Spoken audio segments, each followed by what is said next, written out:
نحمده ونصلي على رسوله الكريم اما بعد۔ پارہ نمبر 1 سورۃ البقرہ آیت نمبر 67۔ اعوذ باللہ من الشیطان الرجیم بسم اللہ الرحمن الرحیم۔ وَإِذْ قَالَ مُوسَى لِقَوْمِهِ إِنَّ اللَّهَ يَأْمُرُكُمْ أَن تَذْبَحُوا بَقَرَةً قَالُوا أَتَتَّخِذُنَا هُزُوًا قَالَ أَعُوذُ بِاللَّهِ أَنْ أَكُونَ مِنَ الْجَاهِلِينَ۔ صدق اللہ العظیم۔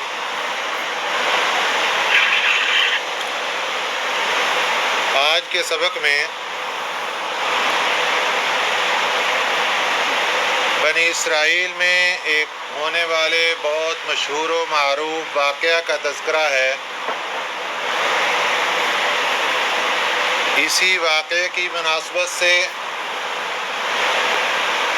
اس سورت کا نام سورۃ البقرہ رکھا گیا، کیونکہ یہ گائے کا واقعہ ہے اور عربی میں بقرہ کہتے ہیں گائے کو۔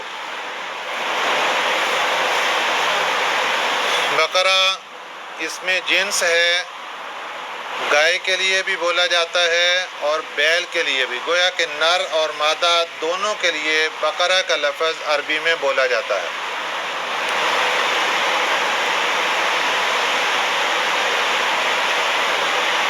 تو گائے کے ذبح کا ایک واقعہ بنی اسرائیل میں پیش آیا، جس کی مناسبت سے اس سورت کا نام سورۃ البقرہ رکھا گیا۔ بنی اسرائیل میں ایک آدمی تھا، بہت امیر ترین، دولت مند، بہت بڑا تاجر تھا۔ عامیل نام تھا اس کا، عین الف میم یا لام۔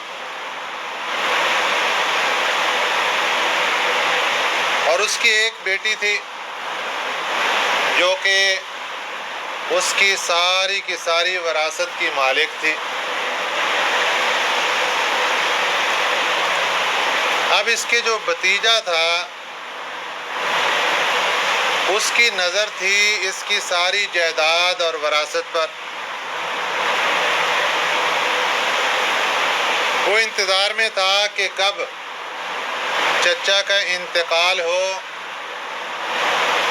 اور مجھے وراثت مل جائے۔ چنانچہ اس نے پلاننگ کی کہ میں چچا کی بیٹی کے ساتھ شادی بھی کروں گا اور اس کی ساری جائیداد کی وارث بھی بن جاؤں گا۔ اس کے لیے اس نے اپنے اس چچا کو قتل کر دیا اور اس کی میت کو اٹھا کے کسی دوسری بستی میں پھینک دیا اور ان پر قتل کا الزام لگا دیا کہ آپ لوگوں نے میرے چچا کو قتل کر دیا ہے، لہٰذا آپ لوگ دیت جمع کر کے مجھے پیسہ اور رقم جمع کروائیں کہ آپ نے میرے چچا کو قتل کیا۔ بستی والوں نے کہا کہ بھئی ہم نے تو قتل نہیں کیا۔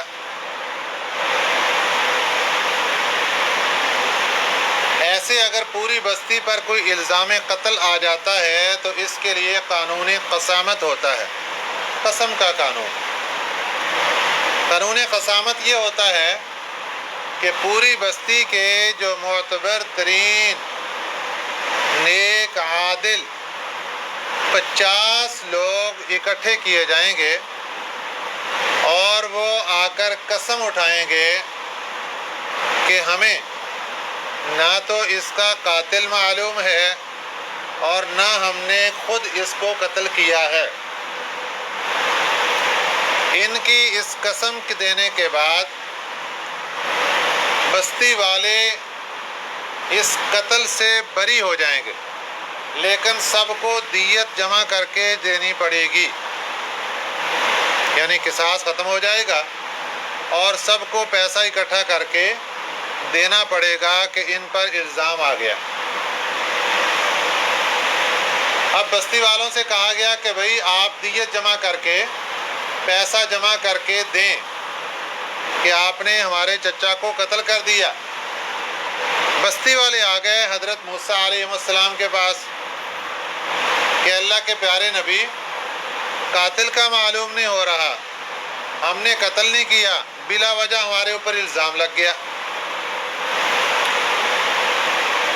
تو آپ ہمیں بتائیں کہ کس نے قتل کیا۔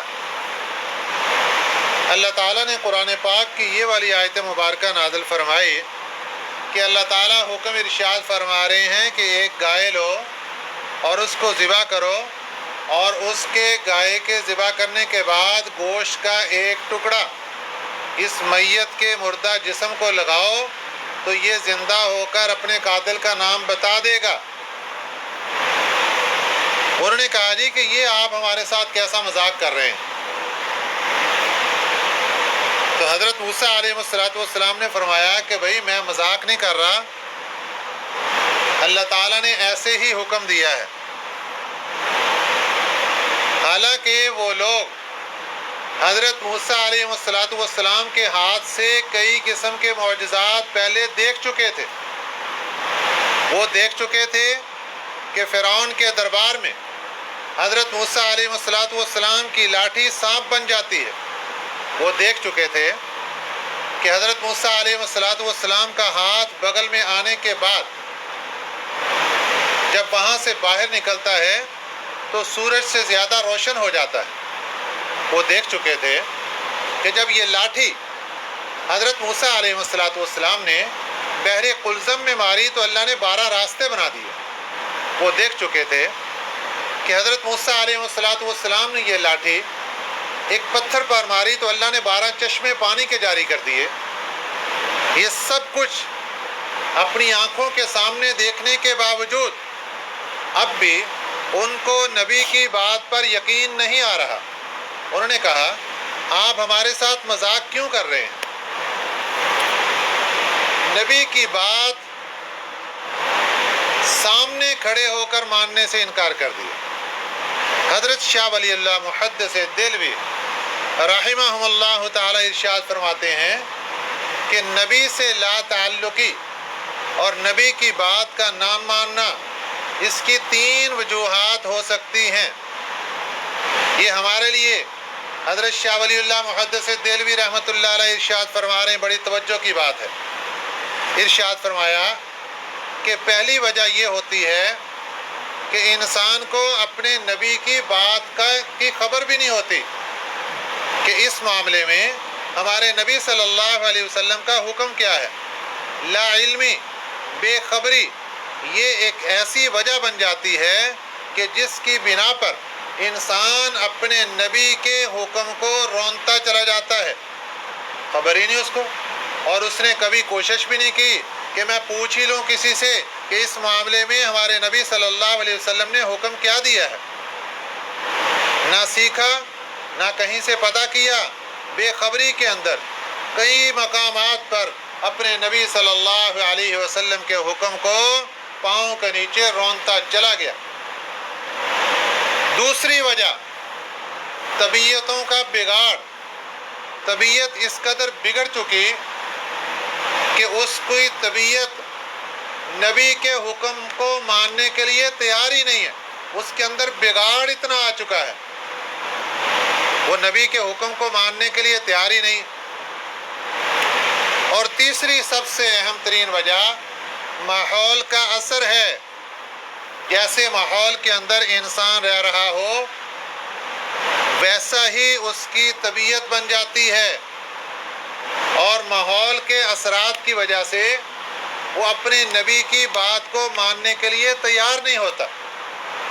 آج ہمارے ہاں سب سے بڑا جو اثر ہے وہ میڈیا کا ہے، چاہے وہ سوشل میڈیا ہو، چاہے وہ الیکٹرانک میڈیا ہو۔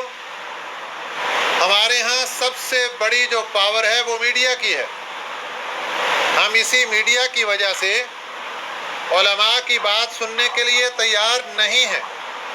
اسی میڈیا کی بنا پر ہم کسی عالم دین کی گفتگو سننے کے لیے تیار نہیں ہیں۔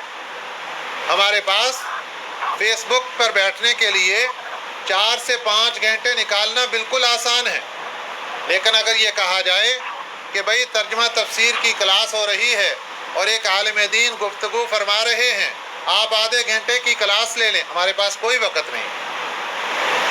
ہمارے پاس واٹس ایپ پہ چیٹنگ کرنے کے لیے 5 سے 10 گھنٹے بڑے آرام سے نکل رہے ہیں، لیکن آدھے گھنٹے کی کلاس لینے کے لیے ہمارے پاس کوئی وقت نہیں۔ یہ ماحول کے اثرات ہیں جس کی وجہ سے ہماری طبیعتوں کے اندر بگاڑ پیدا ہوا، جس کی وجہ سے ہماری ہر بات میں یہی کہا جائے گا کہ ہم لا علم ہو گئے اور بے خبری کی دنیا کے اندر زندگی گزار رہے ہیں۔ ہمیں کوئی پتہ نہیں ہمارے نبی صلی اللہ علیہ وسلم نے کیا حکم دیا، ہمارے اللہ نے ہمیں کیا حکم دیا، اور ہمیں قرآن پاک نے ہمیں اس مقام پر کیا آگاہی فرمائی ہے، ہمیں کوئی پتہ نہیں۔ جب ایسی انسان کی طبیعت بن جائے، جب ایسے ماحول کے اثرات انسان کے اوپر چڑھ جائیں، تو پھر اس کا دل زنگ آلود ہو جاتا ہے، اور پھر اس کے اوپر نیکی کی بات اثر کرنا ختم ہو جاتی ہے، پھر اس کے لیے نیکی کے کام کے لیے وقت نکالنا مشکل ہو جاتا ہے۔ 5 منٹ 7 منٹ نماز فرض پڑھنا تو مشکل ہے، لیکن گھنٹوں برباد کرنا غیبت کے لیے، گھنٹوں برباد کرنا بری مجلسوں کے لیے وہ بہت آسان ہے۔ ساری رات بیٹھ کے گپے مارنا بہت آسان ہے، لیکن عشاء کی نماز کی 4 رکعتیں پڑھنے کے لیے وقت نہیں۔ یہ ہماری طبیعتوں کے اندر بگاڑ بن چکا ہے۔ کس وجہ سے؟ کہ ہم نے اپنے آپ کو اپنے نبی صلی اللہ علیہ وسلم کی تعلیمات سے اتنا دور کر دیا، اس میڈیا نے آ کر علماء سے اتنا دور کر دیا کہ وہ کہتے ہیں سب کچھ ہمیں موبائل سے مل رہا ہے، سب کچھ ہمیں گوگل سکھا رہی ہے، سب کچھ ہمیں یہاں سے مل رہا ہے کہ یوٹیوب سے ہمیں سب کچھ ساری کی ساری چیزیں مل رہی ہیں، دین بھی مل رہا ہے، دنیا بھی مل رہی ہے۔ تو یہ سارے کا سارا بگاڑ یہ انسان کی طبیعت کے اندر جو پڑا، یہ ماحول کے اثرات کی وجہ سے پڑا کہ ہم نے کس ماحول کے ساتھ اپنی دوستی لگا رکھی۔ تو حضرت موسیٰ علیہ السلام کی قوم نے نبی کے سامنے کھڑے ہو کر یہ بات کہہ دی، آپ ہمارے ساتھ مذاق کر رہے ہیں، ہم قاتل کو ڈھونڈ رہے ہیں، اور آپ کہہ رہے ہیں گائے کو ذبح کرو اور اس کے گوشت کا ایک ٹکڑا لا کر میت اس مردے کے جسم کے لگاؤ اور وہ زندہ ہو کر بتائے گا۔ تو حضرت موسیٰ علیہ السلام نے فرمایا اللہ کا یہی حکم ہے۔ انہوں نے کہا چلو ٹھیک ہے۔ اب انہوں نے سوالات کرنے شروع کیے، بتائیے جی